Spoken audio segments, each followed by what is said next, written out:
J'en ai pour des secondes.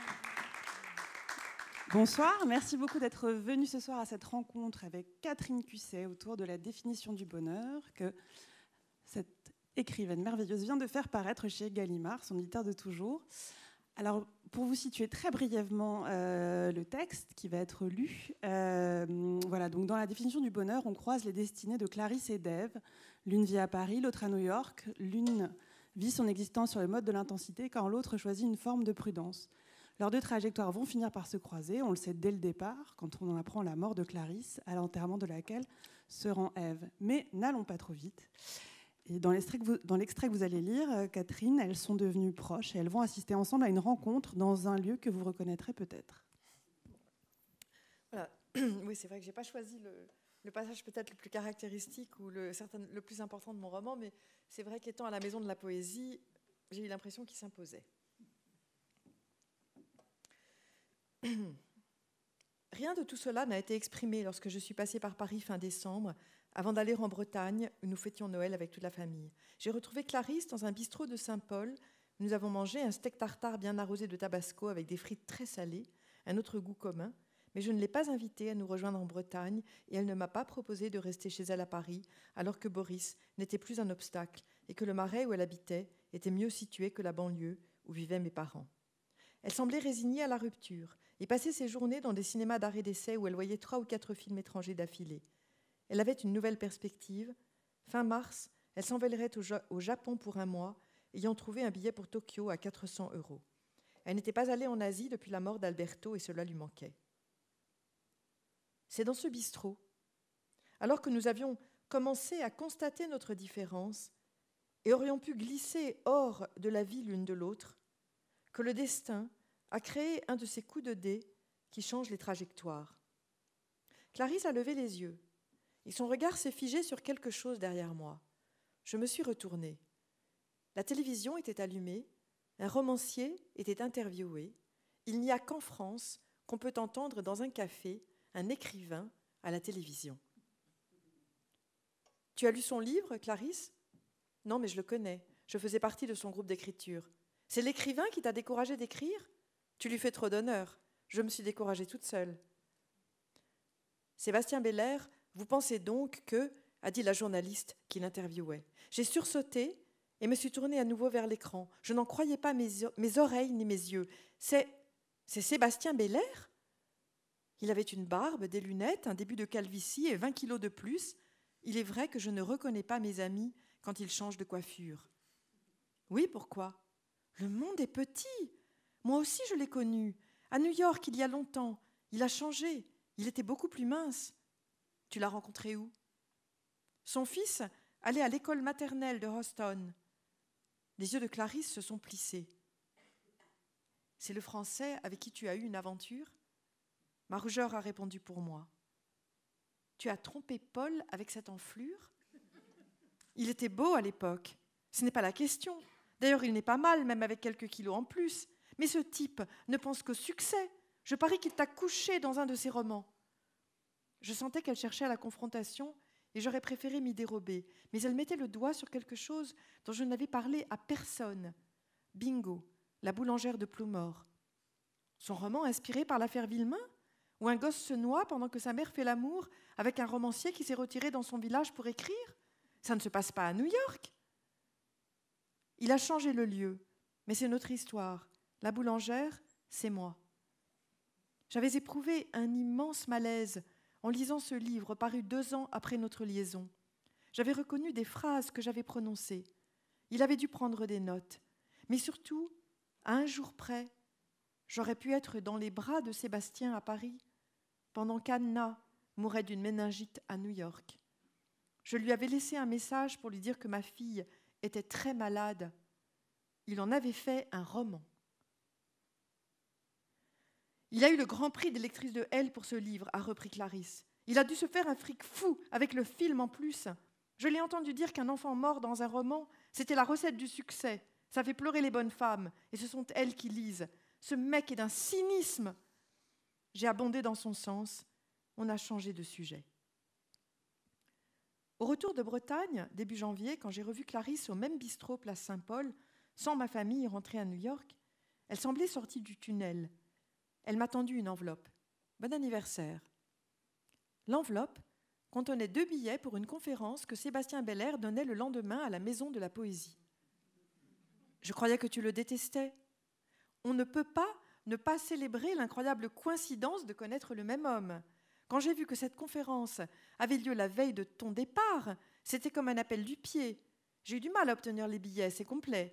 Je te propose qu'on le hue à la fin et qu'on lui jette quelques tomates pourries. J'ai ri. Je ne pourrais pas dîner avec toi après, j'ai promis à mes parents. Moi non plus, c'est l'anniversaire de Diana. À la Maison de la Poésie, le lendemain soir, il y avait foule. Les gens faisaient la queue autour du pâté de maison. Non seulement Sébastien Beller était un auteur à succès, mais son dernier roman, paru à l'automne, touchait un sujet brûlant.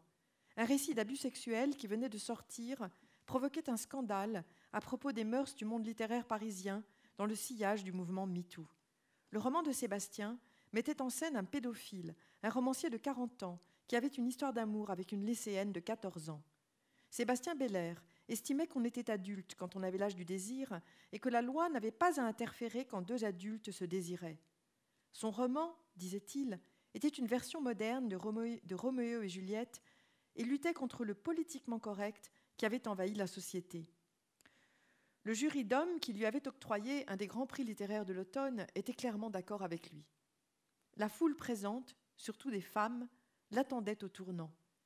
Clarisse et moi nous apprêtions à assister à sa chute, avec le sadisme des spectateurs dans un cirque romain. Nous voulions le voir acculé, ridiculisé, sur la défensive. Elle n'avait quand même pas apporté de tomates. Mais la modératrice interrogeait Sébastien avec respect et admiration, au lieu de le pousser dans ses retranchements. Il a déclaré que la littérature était par excellence le lieu du non-dissible, de la honte, du tabou et de l'exclusion, et se devait donc de donner voix à celui que la société avait mis au ban. D'un autre côté, la littérature se devait de parler pour les victimes des prédateurs, pour leurs douleurs. Lui-même avait des enfants. Il aurait poursuivi par tous les moyens un pédophile qui leur aurait porté atteinte. Il a admis qu'il y avait quelque chose de pervers dans son roman, de par son ambiguïté. Il ne jugeait pas ses personnages. La littérature n'avait pas à être morale. Elle n'était pas immorale, mais amorale. Des applaudissements longs et soutenus suivirent son dernier mot. Il avait convaincu les femmes présentes, moi comprise, mais pas Clarisse, qui avait l'air dégoûtée. J'ai enfilé mon manteau et me suis approchée de la table où il dédicaçait son livre pour le voir de plus près. Entre 2 signatures, il a levé les yeux et m'a reconnue, ce à quoi je ne m'attendais pas, car moi aussi j'avais changé. « Ève ?» Il s'est levé et s'est avancé vers moi avec un sourire qui a bridé ses yeux, les mains tendues en avant pour prendre les miennes. La spontanéité de son geste m'a émue. Le souvenir m'est revenu d'un appartement près de Washington Square et d'un baiser sous le crachin au bord de l'Hudson, d'une époque où nous étions jeunes. J'allais le féliciter quand on m'a bousculée. Clarisse a surgi de derrière moi et a plaqué sur la figure de Sébastien la tarte au citron meringuée qu'elle avait achetée pour l'anniversaire de Diana. La meringue blanche a recouvert son visage, tandis qu'un peu de crème citronnée, adhérente au bout de son nez, lui donnait l'air d'un clown. La pâte est retombée à ses pieds. Clarisse a reculé d'un pas pour examiner son ouvrage comme une maquilleuse et n'a pu s'empêcher de glousser. Ce gloussement a sorti Sébastien de sa stupeur. Il a poussé Clarisse si brutalement qu'elle est tombée en arrière. Au même moment, des gens se sont mis à crier, déclenchant une panique qui s'est répandue comme une traînée de poudre. Tout le monde s'est mis à courir vers la sortie, comme s'il y avait une attaque terroriste. C'était le chaos. Clarisse riait. Je l'ai aidée à se relever. « Tu es folle !»« Vous vous connaissez ?» a dit Sébastien. Il y avait de la stupéfaction et de la fureur dans sa voix, comme s'il pensait que je m'étais approchée de lui pour la couvrir. « Oui », a répondu Clarisse. « La tarte, c'est pour la boulangère de Ploumor. » J'aurais voulu disparaître de la surface de la terre. J'étais entièrement du côté de Sébastien, de la loi et de l'ordre. Je lui ai tendu, d'un air d'excuse et presque de supplication, un paquet de mouchoirs en papier trouvé au fond de ma poche. 2 policiers accouraient déjà, qui se sont saisis de Clarisse. Le directeur de la Maison de la Poésie a emmené Sébastien dans les loges derrière la scène, tandis que les flics la menottaient. Les gens prenaient des photos. J'étais écarlate. J'avais peur de me retrouver sur Instagram ou dans les journaux avec cette folle.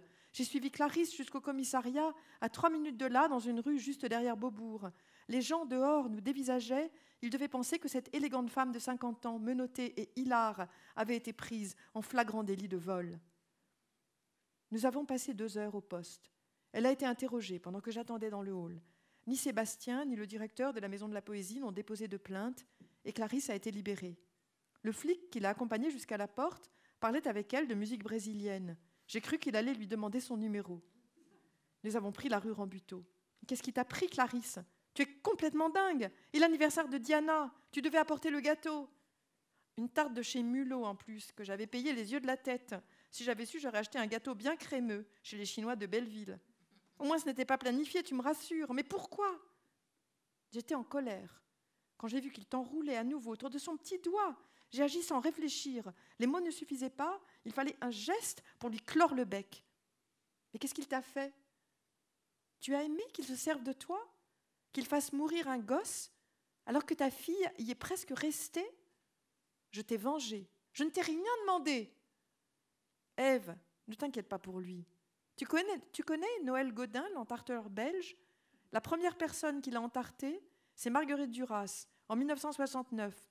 50 ans après, je reconnais que c'est un peu ringard. Mais Seb sera comparé à Duras qui l'idolâtre. Je ne pouvais pas lui faire de plus beau cadeau. Parce que tu trouves qu'il avait l'air content. Il était furax. Nous ne nous sommes pas réconciliés. Dans le métro qui me ramenait à Boulogne, mes joues brûlaient de honte au souvenir de la stupeur dans les yeux de Sébastien quand il avait appris le lien entre Clarisse et moi. Avant de partir pour l'aéroport le lendemain, je lui enverrai une lettre via sa maison d'édition. Je renierai Clarisse. Il était plus de minuit et mes parents dormaient. Après avoir mangé des restes, trop contrariée pour m'endormir, j'ai appelé Paul. Quand je lui ai dit que l'homme entarté par Clarisse était l'écrivain que j'avais rencontré à New York 17 ans plus tôt, Paul a éclaté de rire. Elle a des couilles, donc. Chapeau. Personne n'est plus respectueux de la loi que Paul. Pourquoi prenait-il le parti de Clarisse ? Parce qu'il avait un faible pour elle ? Parce qu'il se rappelait la rencontre avec Sébastien devant le sapin de Noël au Metropolitan Museum et pensait qu'elle l'avait vengé ? Ce qu'elle avait fait. J'entendais le fou rire de Clarisse au moment où elle était tombée, et j'ai été rétrospectivement submergée par une vague de tendresse. Ils sont si rares, ceux qui osent être l'enfant dans l'histoire des nouveaux habits de l'empereur. Je l'ai appelée, me doutant qu'elle ne dormait pas. « Tu n'es pas fâchée, vraiment ?» Mon appel l'a soulagée. Elle commençait à regretter son geste. La réconciliation a éliminé la distance qui s'était installée entre nous quand elle était venue à New York en novembre. Je me suis sentie redevable envers elle. C'est peut-être cette dette qui a déterminé la suite.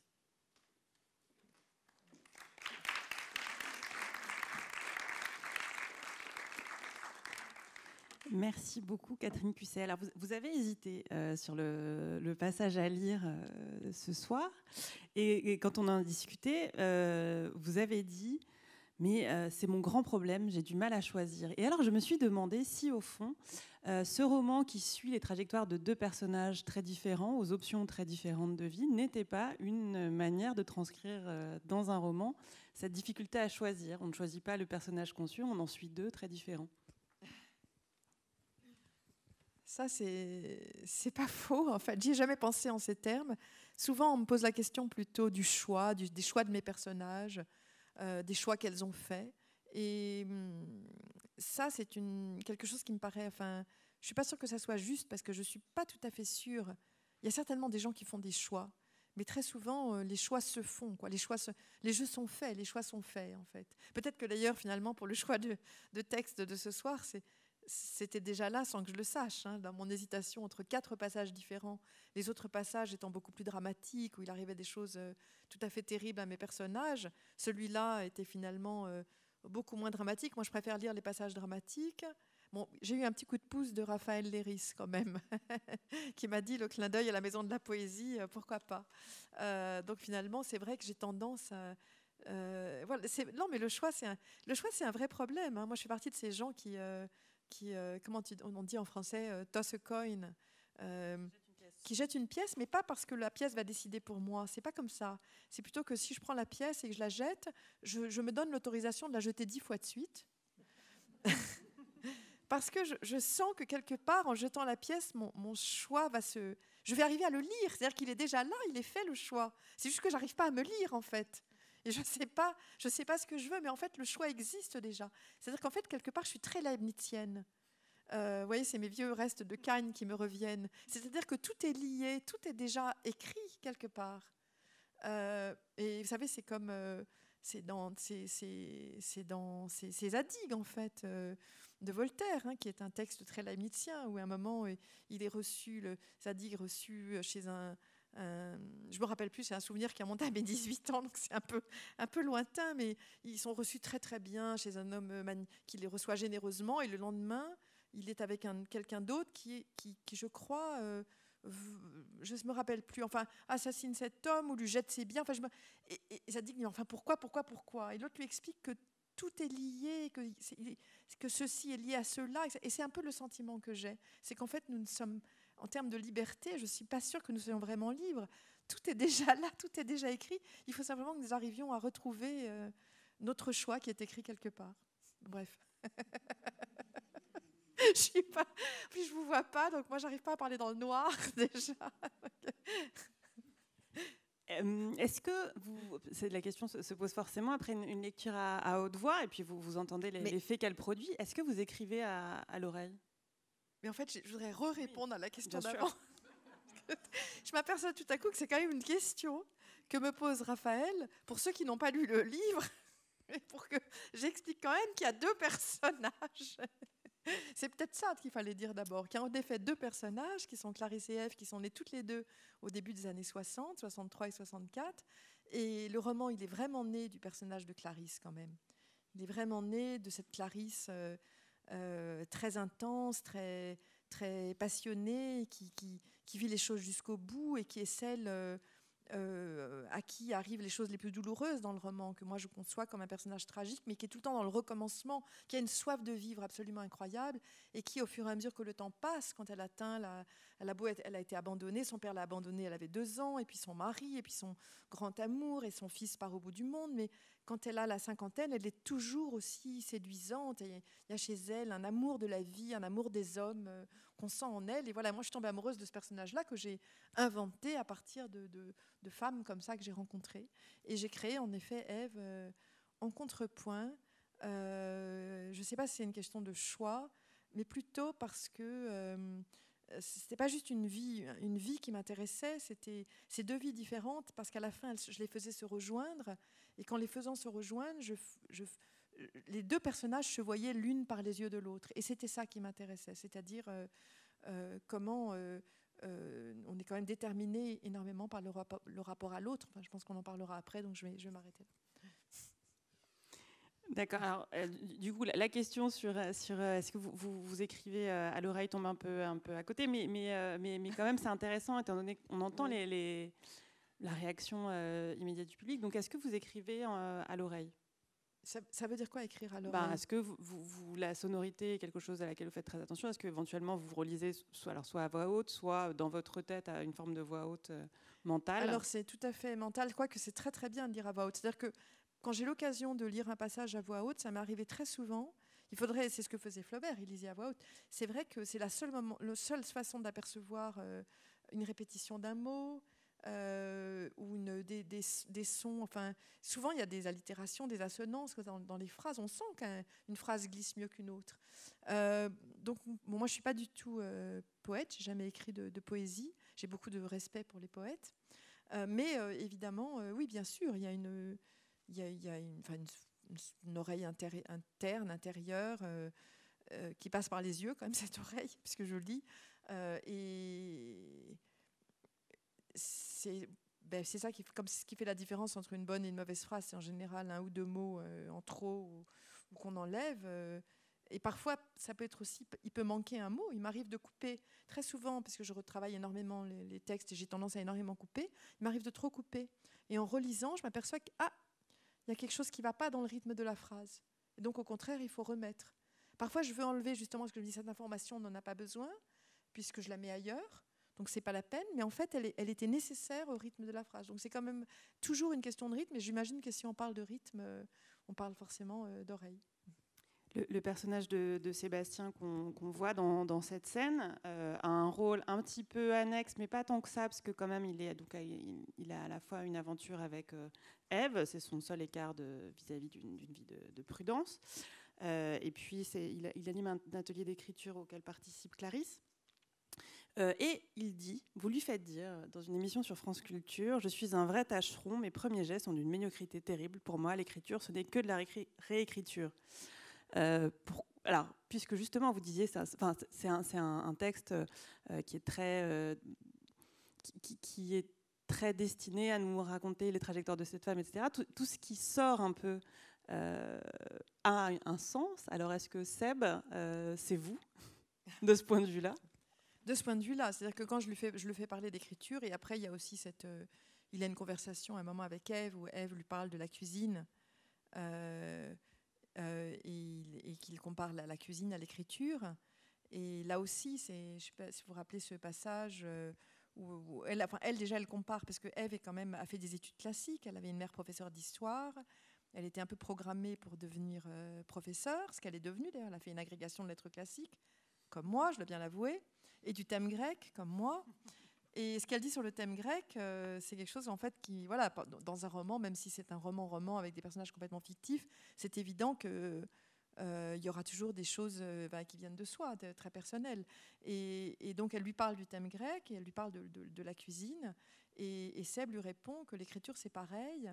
Et il lui dit en fait la vision. Bien sûr, on a une vision au départ, mais la vision ne suffit pas. C'est une question de dosage, de trouver le bon dosage, comme dans la cuisine, quoi. On peut avoir une vision, une recette, mais là, c'est vraiment, ce que dit Ève, c'est au milligramme près, il ne faut pas se tromper. Ça se joue comme ça. Et elle dit, en fait, elle a une nature très instinctive et pas du tout précise, et que donc, justement, cette précision est opposée à sa nature, mais elle aime le fait d'aller contre sa nature en cuisinant. Et c'est quand je fais parler Seb d'écriture... oui, sans doute, je lui fais dire des choses. C'est vrai qu'il a un rôle annexe, donc c'est pas un roman sur l'écriture du tout. Hein, et quand je parle aussi du groupe d'écriture, donc de l'atelier d'écriture qu'il anime, et que je lui fais dire des choses sur l'avant, enfin, c'est vrai que ce sont des choses que je pense, parce que moi-même, je suis partie d'un atelier d'écriture et que je trouve ça formidable d'avoir des gens qui servent de miroir, de regard, d'avoir 5 miroirs à la fois. C'est formidable d'avoir 5 personnes à la fois qui vont répondre à ce que vous leur présentez. Mais il faut accepter l'idée qu'on parle de l'écriture et pas de soi. C'est-à-dire que c'est quelque chose qui peut être une matière transformable.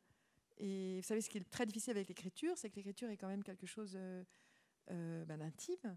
Et souvent, on peut avoir quelqu'un qui soumet un texte écrit à un lecteur, à la critique, peut avoir l'impression qu'on lui renvoie à la figure un jugement ou un commentaire de sa personne. C'est un peu ce qui va arriver à Clarisse, évidemment. Mais voilà. Cet atelier d'écriture que vous remerciez d'ailleurs à la fin de la définition du bonheur, ça fonctionne comment et depuis combien de temps vous avez intégré un groupe Très longtemps, très longtemps. C'est un atelier d'écriture à New York qui a été commencé par une fille qui est écrivain et qui s'appelle Amanda Filippaki, qui est une Américaine, qui étrangement est la fille de Daniel Filippaki. Mais alors vraiment, elle est complètement américaine, elle n'est pas du tout française. Et elle est une écrivaine très originale, enfin, qui écrit des livres un peu surréalistes. Elle a une passion pour les surréalistes. Enfin, vous savez, elle écrit, enfin, c'est très étrange. Moi, vraiment, c'est alors la méthode d'écriture, mais à 10 000 lieues de la mienne. Elle ouvre un dictionnaire au hasard. Et elle met au hasard son doigt sur un mot, et à partir de ce mot, elle écrit. Voilà. C'est comme ça qu'elle conçoit ses romans. Et après, il faut que ça se tienne quand même. Et donc, elle a créé un groupe d'écriture, d'écrivains, il y a une 20aine d'années. Et je suis toujours... Alors, au début, on était assez nombreux, et puis petit à petit, maintenant, on n'est plus que 5 ou 6. Et même, on continue sur Zoom. Et moi, j'aime vraiment beaucoup, et ça m'a été très utile. Alors, ça m'oblige à écrire, à traduire mes textes en anglais pour pouvoir les montrer au groupe d'écriture. Mais ça m'a été parfois très utile, en particulier quand j'ai écrit. Mais pour celui-ci, il y a certains passages, je ne peux pas en parler parce que je dévoilerai le roman pour ceux qui ne l'ont pas lu, mais le début de la deuxième partie, qui explique le lien entre Clarisse et Ève, qui était quelque chose que je n'avais absolument jamais vécu, et je connaissais même personne qui l'avait vécu. C'était donc entièrement fictif, et je l'ai écrit en me basant, je ne sais pas, sur l'idée que je me faisais de cette possible rencontre. Et quand je l'ai soumis à mon groupe, j'ai traduit en anglais, j'étais assez contente de moi. C'était pendant le confinement en 2020, et donc j'ai soumis à mon groupe d'écriture en me disant ils vont tous adorer, ils vont trouver que c'est génial. Oula. Et en plus, je leur disais, d'après vous, voilà, je vous montre cette rencontre. D'après vous, est-ce que ça devrait plutôt être au début du roman, dans la deuxième partie? Et ils m'ont dit, bon, je sais pas, donc elles avaient une 50aine d'années, elles se rencontraient. Puis c'est vrai que, bon, j'imaginais, il y en avait une qui arrivait chez l'autre aux États-Unis. Et puis je sais pas, on arrive dans un appartement, on peut le regarder. Donc je les faisais parler d'immobilier. Et donc il y a quelqu'un dans mon groupe d'écriture qui me dit, 2 femmes de 50 ans qui parlent d'immobilier, je referme le livre et je passe à autre chose. J'ai dit ok. Et puis une fille du groupe d'écriture m'a dit, tu sais Catherine, en fait ce que tu as écrit, ça ne sonne pas juste. Parce que, et elle, je ne veux pas raconter toujours, mais elle, ce que j'écrivais dans mon roman, ça lui était arrivé, je ne le savais même pas. Ça lui était arrivé. Elle était dans ce cas-là. Et elle m'a dit, tu sais, il existe des podcasts de gens à qui cette chose est arrivée. Écoute les podcasts. Mais c'était le commentaire le plus utile qu'on pouvait me faire. Vous voyez, donc je le prends comme quelque chose de vraiment constructif. J'ai écouté plein de podcasts, j'ai réfléchi. Enfin voilà, je trouve que c'est formidable d'avoir un miroir en face dans les moments justement où... si j'écrivais des choses personnelles, si c'était... je n'aurais pas eu besoin de soumettre un roman comme La haine de la famille à ce regard extérieur. C'est plutôt que quand c'est imaginaire... C'est tellement vaste d'inventer pour arriver à un degré de vérité qui est celui du vécu. C'est très difficile en fait. C'est beaucoup plus difficile que dans une écriture autobiographique. Or, moi j'ai besoin de sentir que c'est comme si c'était vécu. Et là, ça m'est vraiment utile. Et pour David Hockney, je vous donne un autre exemple pour que vous voyez à quel point ça a pu être catastrophique, mon écriture. Donc là, c'était un livre que je devais écrire assez rapidement parce qu'au départ, on ne savait pas du tout ce que ça allait être. Et au départ, le Vide de David Hockney, ça devait être un essai sur l'œuvre de Hockney qui serait paru dans un livre illustré au moment de la rétrospective à Beaubourg. Et donc j'avais en fait littéralement 3 mois pour écrire le livre, même pas. Et donc j'avais fait des recherches à l'automne 2016 et j'ai commencé à écrire début janvier 2017. Et j'ai écrit très très très vite. Et donc à un moment j'écris ce 2e chapitre qui racontait sa grande histoire d'amour avec Peter Schlesinger. Et je le sentais, enfin j'étais assez contente de ce chapitre aussi, et donc je le montre à ce groupe d'écriture. Et bon, les réactions n'étaient pas aussi enthousiastes que j'aurais espéré. Et cette même fille qui m'avait conseillé d'aller voir des podcasts pour la définition du bonheur m'a dit, elle adorait David Hockney, elle ne voyait pas l'intérêt de ce que j'écrivais, et elle m'a dit, Catherine, excuse-moi, mais j'ai un scoop pour toi. Oui, David Hockney est un artiste. Peut-être que tu devrais aller regarder son œuvre. Ah, je l'ai pris, c'était violent. Hein. C'était violent, mais très utile. C'est-à-dire que je suis sortie de là, on était donc en 2017, et littéralement, j'ai acheté un billet d'avion, et je suis allée à Londres, où avait lu, parce qu'en fait, on pouvait voir de David Hockney nulle part, parce qu'il y avait la rétrospective en Angleterre. Je suis allée d'abord à sa galerie à New York, mais ils n'avaient aucun tableau. Puis ils m'ont appris à cette occasion, d'ailleurs, j'ai dit, vous n'avez pas des tableaux de David Hockney? Ah non, de toute façon, dès qu'il finit ses tableaux, ils sont vendus. Ah bon. Et j'essayais de me renseigner, ils sont combien? Je me disais, peut-être je peux en acheter un. Ah bah, ils sont 6 millions, 7 millions. Ah, d'accord. Au revoir. Peut-être un billet d'avion pour Londres, ça sera moins cher. Non, mais je ne savais rien. Voilà. Et c'est vrai que je suis allée, du coup, et ça a été très, très utile. J'ai passé une douzaine d'heures dans le musée, à prendre des notes, à rester devant les tableaux. Et ça a complètement, après, imprégné ce livre, où ce qui m'inspirait au départ, ce n'était pas son œuvre, c'était la personnalité de l'artiste. C'est ça que j'avais aimé, et c'est pour ça que, au lieu d'écrire un essai sur son œuvre, j'ai écrit un roman sur sa vie. Voilà. Enfin, je dévie, hein, Raphaël. Ah non, mais pas du tout. Ce que vous racontez pose la question de la manière dont en écrivant une fiction, on s'accroche à des choses qui font effet de réel pour soi. Est-ce que c'est pour ça que dans la définition du bonheur, comme dans vos textes, qu'ils soient autobiographiques ou romanesques, on trouve des femmes qui font du vélo, New York, la Bretagne, des personnages de radins. Enfin, est-ce que ces espèces de de signes que quand on est lecteur de votre travail, on sait reconnaître? Est-ce que ça fait partie de ces éléments qui vous permettent, vous, de créer un monde? Alors c'est vrai qu'il y a différentes sortes d'écriture. Hein. Il y a d'ailleurs, je comprends très bien. Enfin voilà, il y a différentes familles, écoles de sensibilité, façons d'écrire. Il y a des écritures beaucoup plus abstraites, beaucoup plus poétiques. La mienne, elle est très concrète, très directe. Et j'ai une façon d'exprimer les sentiments et les rapports entre les gens, essentiellement en passant par les détails du réel. Et d'ailleurs, c'était intéressant à un moment parce que je travaillais avec la correctrice pour la définition du bonheur. Et je ne sais plus de quel détail il s'agissait. Et on n'arrivait pas, parfois je ne mets pas les bons mots, je mets des choses un peu inexactes. Donc les correctrices sont quand même très utiles chez Gallimard, sauf qu'elles ont laissé passer. À un moment, je mets le nom d'Ève au lieu du nom de Clarisse dans un chapitre. C'est quand même assez étonnant. Il y a 2 lecteurs qui l'ont remarqué. Et personne ne l'a vu, alors qu'il y a eu 20 lectures du roman, quoi. Et là, elle me dit, donc je me dis, écoutez, ce sera plus simple si j'enlève cette phrase. Et après, elle me dit, mais non, vous savez, en fait, elle a remarqué, elle m'a dit, en fait, ce détail vous sert à dire quelque chose, je ne pense pas qu'il faut l'enlever. Et c'est là où c'est elle qui m'a dit, c'est à travers ces détails-là, et je m'en étais même pas rendu compte, c'est vrai que c'est à travers le détail très concret.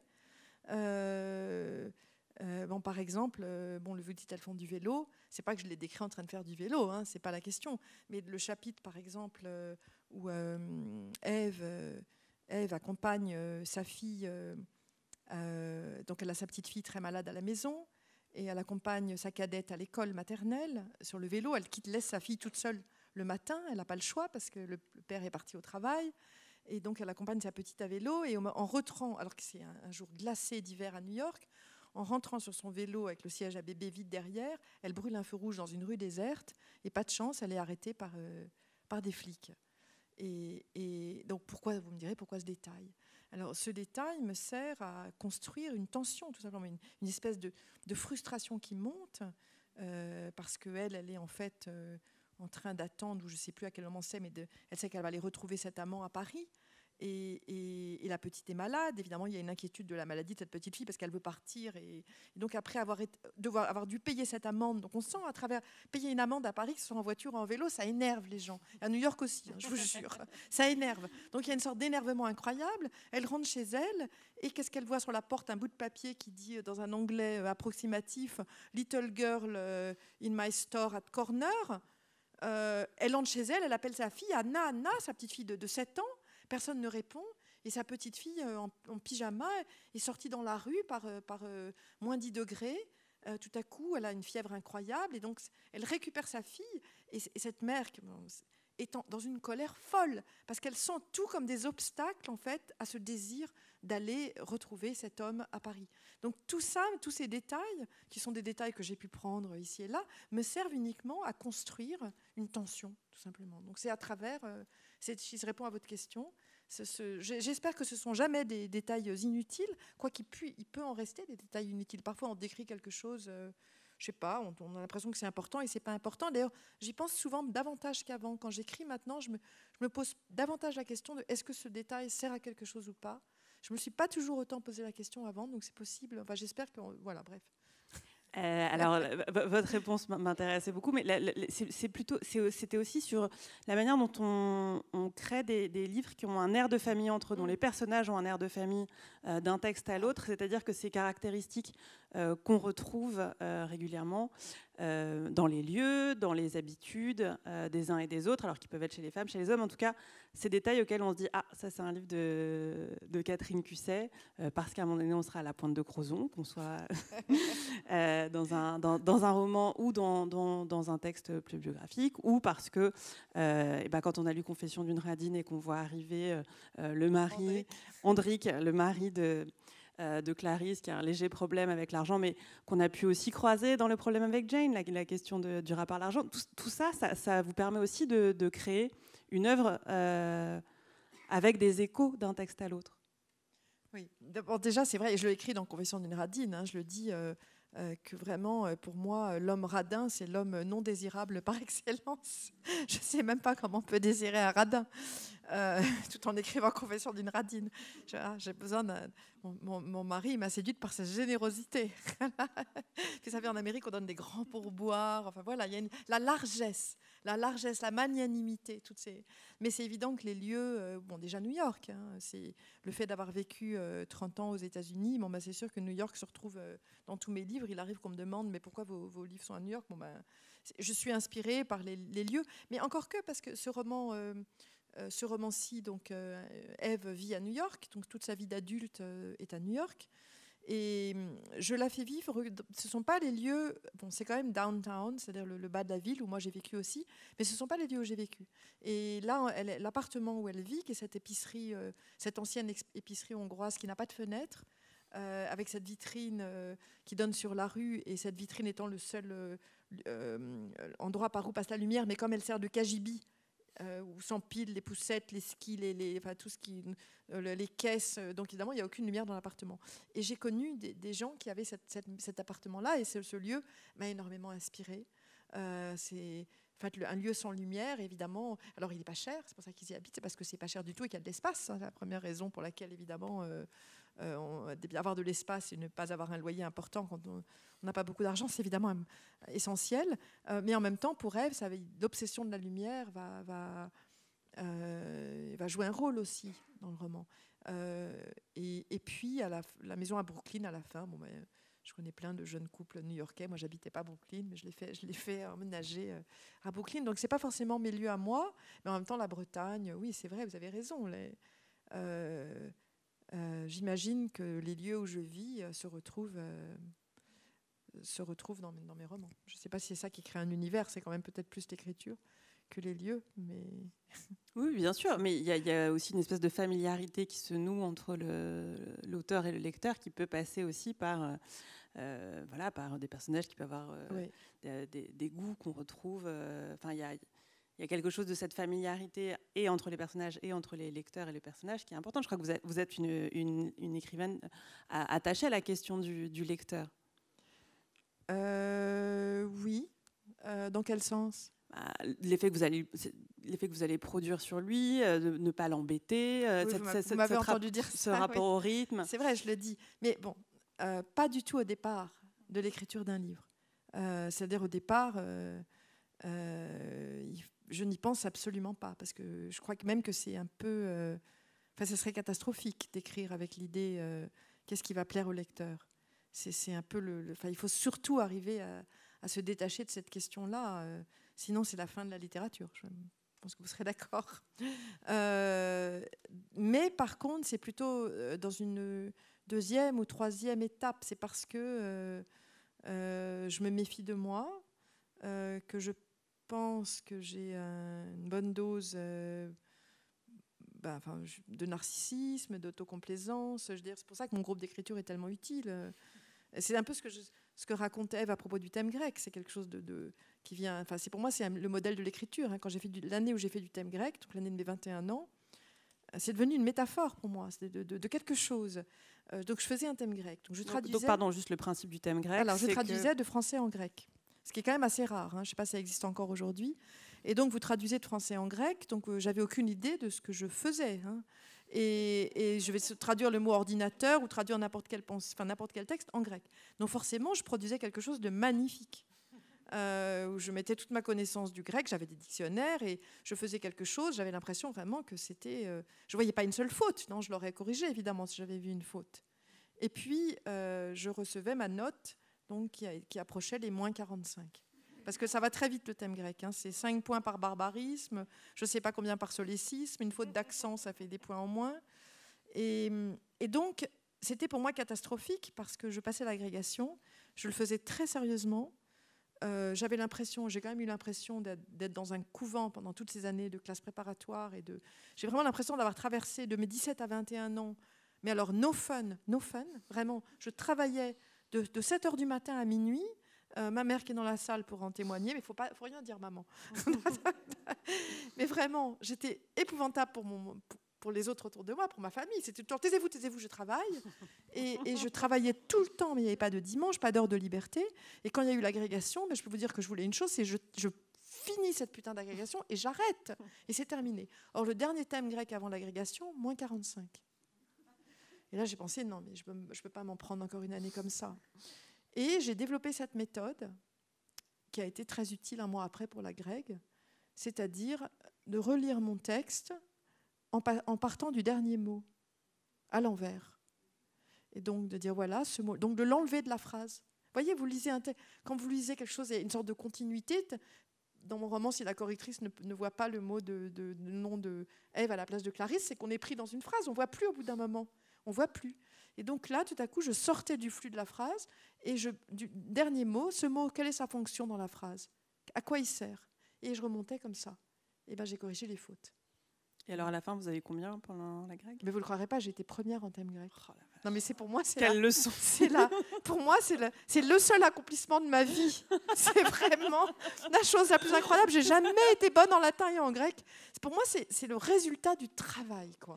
Ce qu'on peut faire en travaillant. Vous voyez, c'est un truc incroyable. Mais pour revenir à la question de l'écriture, j'ai un peu ce même sentiment d'aveuglement. Vous savez, il y a des écrivains, j'en entends parfois parler, qui disent que eux, quand ils mettent le point à une phrase, elle est parfaite.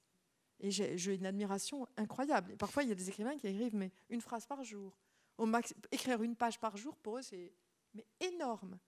Et donc, l'exigence de la perfection, elle est là dès le départ. Et je pense que je n'ai pas cette exigence de la perfection. Et d'ailleurs, si je l'avais, je pense que je n'écrirais pas, tout simplement. Parce que je sens que je ne fais pas partie du tout de ces gens, je ne sais pas comment ça fonctionne, qui sont peut-être très doués. Vous voyez, on revient au tâcheron. On revient à ce que dit Sébastien à France Culture. Mes premiers jets sont très médiocres et pour moi, l'écriture, c'est de la réécriture. Donc, je le prends à mon compte et plus j'arrive. Et finalement, le groupe d'écriture, c'est l'équivalent du thème grec, c'est-à-dire c'est l'équivalent de lire à l'envers. Quelqu'un qui vient quand vous êtes très content de ce que vous avez fait, quelqu'un qui vient vous dire, tu sais, c'est nul. Moins 12. moins 45, eh ben c'est pas mal la confrontation avec le réel. Moi, je trouve ça pas mal. Alors, ça peut nous amener à la question de l'échec et de la réussite. Qu'est-ce que c'est que l'échec? Qu'est-ce que c'est que la réussite? Qui est quand même très largement au cœur de la définition du bonheur, parce que peut-être plus que du bonheur, il est question de réussir sa vie, enfin, de la manière dont on considère réussir sa vie, dans le cas d'Ève et dans le cas de Clarisse. C'est aussi un thème qui était très central dans L'autre qu'on adorait, la question de l'échec. Oui. Donc L'autre qu'on adorait, qui est ce roman magnifique qui est paru en 2016, où vous racontiez la trajectoire d'un ami très proche, Thomas, qui, à la suite de différents échecs, qui est un homme qui a aimé passionnément la vie, mais qui, à la suite de différents échecs, s'est tué. Et de ce point de vue-là, voilà, est-ce que vous voyez la définition du bonheur comme une espèce de continuation de cette réflexion par d'autres moyens? Complètement, parce que je vois Clarisse comme une sorte de petite sœur de Thomas. Je la sens assez proche. Et pour revenir à L'autre qu'on adorait, c'est vrai que j'avais écrit un texte sur cette amie il y a vraiment longtemps. Je l'avais écrit ce texte au cours des années 2000. Il est mort en 2008, à l'âge de 39 ans. Et au début des années 2000, en fait, j'avais écrit un livre sur mes amis, sur mes amitiés, un livre que j'ai jamais publié, que j'ai jeté, et même qui avait disparu de mon ordinateur. Ça, c'était une chose très étrange. Et j'ai toujours pensé que cet ami, avant de mourir, il avait été effacé de mon ordinateur. Et je le pense. Et je l'ai retrouvé parce que la mémoire de l'ordinateur garde les choses. Mais ça m'a donné à réfléchir aussi. Et ce texte, donc le premier texte que j'avais écrit sur lui, j'en parle dans L'autre qu'on adorait. J'avais écrit ce texte de 25 pages où je racontais sa trajectoire, ce garçon brillantissime, qui avait raté Normal Sup, mais qui avait fait Sciences Po, qui avait été accepté à Columbia, qui était parti aux États-Unis, brillant, et puis surtout avec un goût, une passion, une intelligence extraordinaire et une haine de la médiocrité. Voilà, on va le dire comme ça, une haine du médiocre, et donc devenu proustien, spécialiste de Proust, et c'est quelqu'un finalement qui n'a jamais écrit. Et donc quand moi j'avais écrit ce texte sur lui, finalement je décrivais comme une sorte de déchéance. Je dis vraiment, ce garçon tellement brillant, voilà, maintenant qu'il enseigne dans cette petite université en Virginie, c'est un peu minable, c'est un peu pathétique, tout ça, c'était pas pour ça qu'il était... qu'est-ce qu'il fait là-bas dans ce trou? Et en faisant ça, je me rendais pas compte. Et quand lui avait lu ce texte, Je pense que ça répond aussi à votre question, Raphaël. Il avait été terriblement blessé par ce texte que je lui avais donné à lire, en oubliant que parfois, quand les gens lisent des textes heureux, c'est quand même, c'est pas juste une question littéraire. Et il m'avait dit cette phrase, qui est une phrase qui m'a vraiment, qui a joué un rôle vraiment de pivot, enfin très importante pour moi. Et cette phrase, c'était: tu sais, Catherine, les gens ont quand même une vie intérieure. Et c'est cette question de la vie intérieure. Et donc, quand j'ai écrit L'autre qu'on adorait, où effectivement il se suicide à la fin du roman, tout ce que j'ai désiré, c'était vraiment que les gens ne le voient pas comme le parcours d'un garçon qui avait échoué, parce que c'était en fait le parcours de quelqu'un qui s'était battu pour vivre, avec des démons vraiment bien plus forts que lui, enfin, pour avoir le courage de se battre contre des démons. Enfin, il y avait un courage extraordinaire, parce que donc, il y avait une maladie qui a été détectée quand il avait 38 ans seulement, mais qu'est-ce qui s'est battu? Et cette idée que la réussite sociale, telle qu'on la juge, les critères sociaux sont finalement... c'est comme ça qu'on juge dans la société, mais les gens qui ont plus de mal avec ça et qui sont plus vulnérables, ils ont souvent une vie intérieure plus grande, plus riche. Et c'est un peu ce qui finalement arrive avec Clarisse. Clarisse, elle est cabossée, hein, elle a du mal, elle est souvent, chez elle, le bonheur est souvent suivi de la chute. Et d'ailleurs, ces mots, la définition du bonheur, ils viennent du premier chapitre, quand elle a 16 ans, et elle est derrière un garçon à mobilette. Elle l'a embrassé la veille pour la première fois, il l'emmène dans un nightclub dans le sud de la France. Et elle sent, elle se dit, c'est ça la définition du bonheur. Avoir 16 ans, rouler derrière un garçon. Et puis, évidemment, il va se passer après une violence, un viol, donc une violence très grande. Donc, on voit qu'il y a un peu un côté... À la fois, c'est un vrai bonheur, et en même temps, c'est un bonheur suivi de la chute. Donc, il y a aussi un côté antiphrase dans mon titre. Et en même temps, Clarisse... quand Ève va la rencontrer, ce qu'elle voit de Clarisse, c'est quelqu'un de rayonnant, quelqu'un qui vit la vie extrêmement intensément, qui est dans une quête de beauté, alors que elle, Ève, finalement, à la cinquantaine, la moitié de la cinquantaine, après son cancer, elle se dit, mais alors, qu'en est-il de ma vie? Tout a été sur des rails, mais qu'est-ce que c'est vivre, en fait? C'est pas... qu'est-ce que c'est? Voilà, c'est une question qui se pose, qu'elle se pose, et finalement, le bonheur, ça se goûte dans le moment présent et pas dans l'admiration de son compte en banque. Enfin, je sais pas, peut-être pour ça. Ça dépend. Oncle Picsou, qui est un grand personnage de ma jeunesse, il était très content, lui, quand il sautait dans ses pièces d'or. Ces deux trajectoires parallèles et puis qui se rejoignent vous permettent d'explorer une autre question qu'on retrouve souvent chez vous, qui est celle de l'inné et de l'acquis. De ce qui est, vous parliez du déterminisme au tout début de la rencontre, mais il y a aussi, à travers les goûts d'Ève et de Clarisse, la question de l'inné et de l'acquis, qu'on trouvait également, par exemple, dans La haine de la famille, qui était ce texte très autobiographique, dont le titre était d'ailleurs lui aussi une forme d'antiphrase, oui, puisque c'était vraiment une déclaration d'amour à la famille. Voilà, est-ce que c'est pour vous, la littérature, c'est aussi le lieu d'explorer ces questions-là infinies? Oui, c'est le lieu d'exploration de l'humain. Enfin, je pense que... et d'ailleurs, si j'aime aussi beaucoup l'autofiction, c'est que c'est le lieu où il faut pouvoir s'exposer à nu, quoi, vraiment, sans crainte du jugement de l'autre, sans protection de quoi que ce soit en soi. Dire le vrai, franchement, c'est pas une chose évidente. Hein. Moi, j'ai toujours beaucoup aimé quelqu'un comme Serge Dubrovsky. Et quand il raconte dans ses livres les piqûres qu'il se fait dans la verge à l'âge de 75 ou 80 ans pour pouvoir faire l'amour avec sa compagne, il faut avoir du courage pour écrire ça. C'est pas une chose évidente. Et donc oui, je pense vraiment que... mais voyez, vous me l'avez dit, je vous remercie Raphaël, parce que c'était très beau la fin de votre article dans Le Monde, mais c'est ce dont vous parliez, c'est-à-dire de raconter la vie, le vivant. J'ai vraiment besoin... vous savez, il y a des gens qui écrivent finalement sur l'écriture, sur la littérature, et aussi on est fait de texte, on n'est pas juste fait de vie, mais oui, enfin, c'est vraiment ça que je veux continuer à explorer, pouvoir aller au plus près. Enfin, c'est toujours un mot difficile, là, le mot vérité. C'est un mot auquel on donne des significations tout à fait différentes. Mais pour moi, c'est un lieu de vérité, la littérature. C'est arriver à dire Ah là là, c'est vraiment difficile à définir. Qu'est-ce que c'est la vérité? C'est se rapprocher au plus près. Oh là là, j'ai pas fini d'y réfléchir. De soi, mais de quoi en soi? Arriver à dire les choses telles qu'elles sont, l'être humain tel qu'il est. Ça m'a beaucoup frappé, mais mes 2 livres, La haine de la famille et Confession d'une radine, que j'ai pas du tout écrit pour faire des livres drôles. Pas du tout, je suis incapable de faire du comique. On vient d'entendre le contraire en même temps. Comment? Quand vous avez lu, on a entendu à quel point vous pouvez faire des livres, des passages mais jamais drôles. Délibérément. Et là, par exemple, Confession d'une radine, c'est extrêmement drôle. Les gens le lisent en riant. Alors que j'ai pas du tout essayé d'être drôle, mais vraiment pas. Et je crois que ça a à voir simplement avec la description de moi, parce que c'est de moi dont je parle dans ce livre, sans voix, à nu.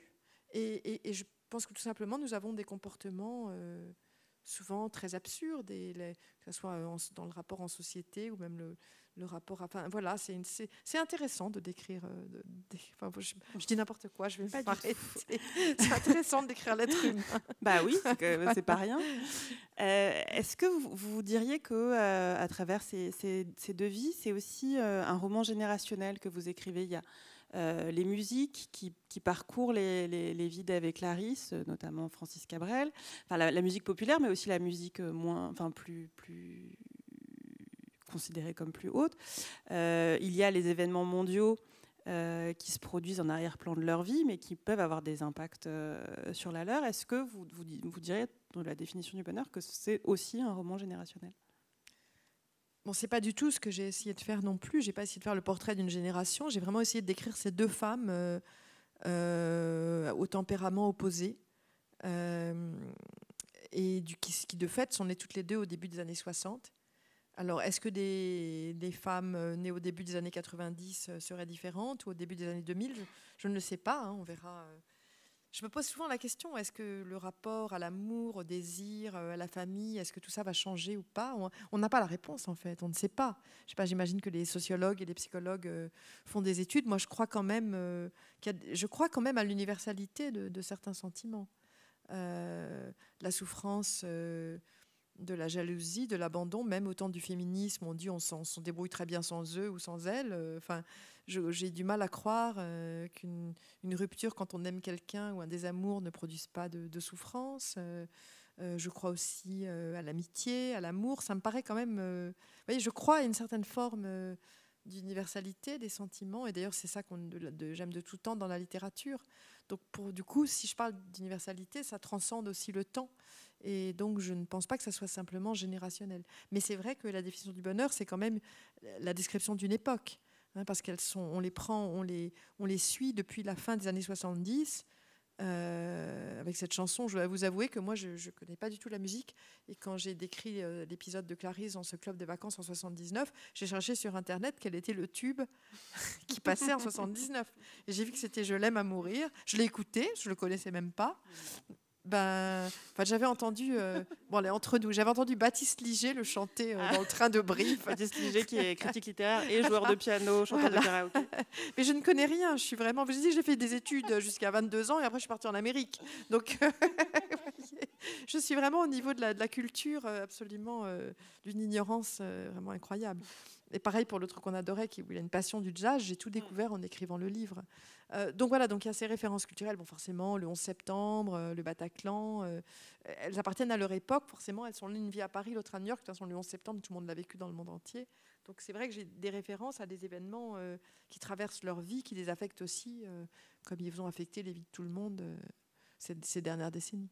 Mais là, par exemple, MeToo a un effet de révélateur. En tout cas, c'est le moment de revoir des épisodes qu'elles ont vécus à l'aune d'un mouvement général. Oui. Et donc, de ce point de vue-là, le temps auquel elles appartiennent et le temps d'où elles viennent ont une importance. C'est exact. Et c'est presque un reproche qui m'a été fait parfois, d'ailleurs que peut-être même vous m'avez fait, Raphaël, dans l'article du Monde, vous disiez, bon, MeToo. Et j'ai senti qu'en France, il y avait...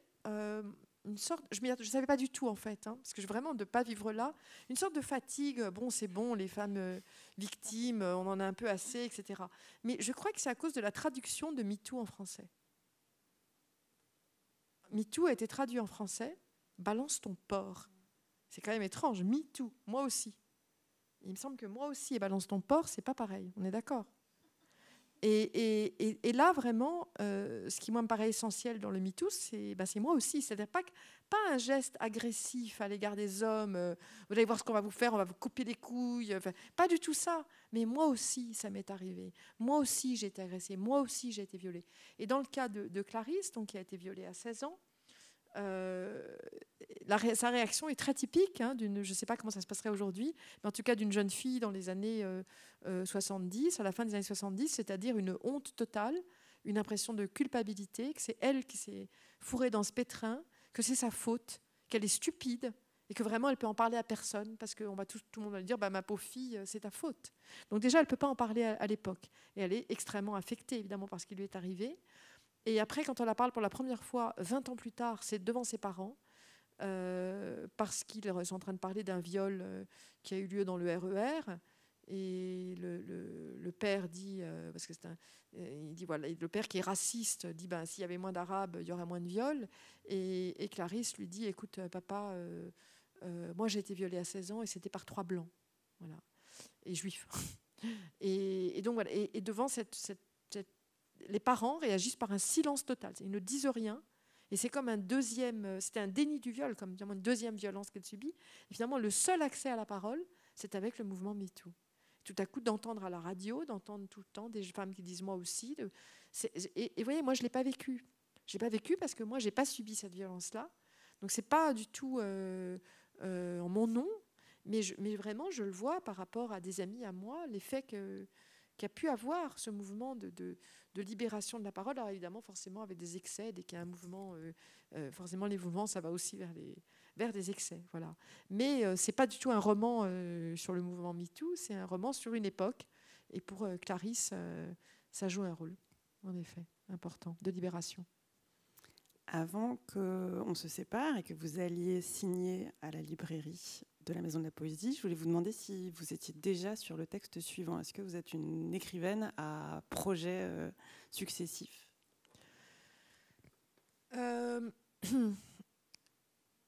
Oui et non. C'est-à-dire que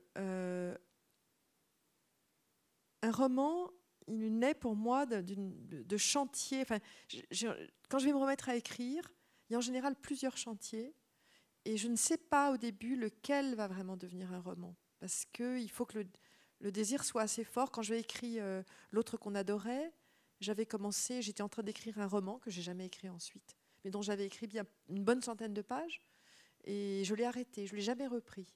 Il y a des livres que je laisse en train comme ça. Celui-ci, pareil, j'avais commencé autre chose et j'ai écrit ce livre. Et au début, je ne savais pas que j'écrirais ce livre.